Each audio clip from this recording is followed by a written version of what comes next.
రాజధాని అమరావతికి తలమానికమైన ఐకానిక్ నిర్మాణాల్లో త్వరలో మరో కీలక ఘట్టం ఆవిష్కృతం కాబోతోంది. ప్రధాన పరిపాలనా భవనాలైన general administration block tower 1, 2, tower 3, 4ల నిర్మాణంలో తొలి అంకం పూర్తి కాబోతోంది. ఈ ఏడాది ఆగస్టు 15 నాటికి ఐకానిక్ టవర్ల డయాగ్రిడ్ నిర్మాణంలో తొలి డైమండ్ పూర్తవుతుందని నిర్మాణ నిపుణులు చెబుతున్నారు. ఇప్పటి వరకు నిర్మాణంలో అత్యంత సంక్లిష్టమైన ఫౌండేషన్, ఫైలింగ్ పనులు పూర్తి కావడంతో భవన నిర్మాణ పనులు చకచకా సాగుతున్నాయి. భవన నిర్మాణంలో అత్యంత కీలకమైనది పునాదుల దశ. అందులో అమరావతిలో నిర్మించే ఈ పరిపాలనా భవనాలు ఒక్కొక్కటి 40 అంతస్తులుంటాయి.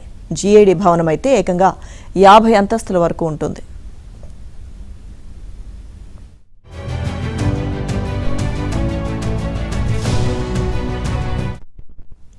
అలాంటి భవనాలకు పునాదులు అత్యంత పటిష్టంగా ఉంచేందుకు భారీగా గుంతలు తవ్వి రాఫ్ట్ ఫౌండేషన్ వేశారు.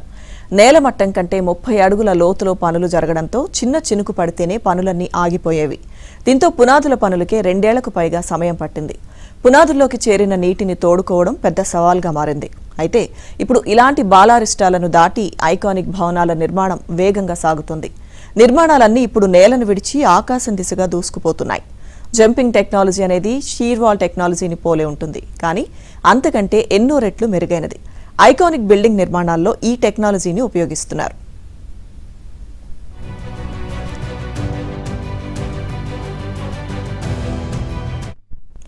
ఐకానిక్ అసెంబ్లీ టవర్లను డయాగ్రిడ్ నిర్మాణంలో నిర్మిస్తున్నారు. ఈ డయాగ్రిడ్ పిల్లర్ల మీద ఆధారపడి 40 నుంచి 50 అంతస్తుల భవనాలు నిలబడతాయి.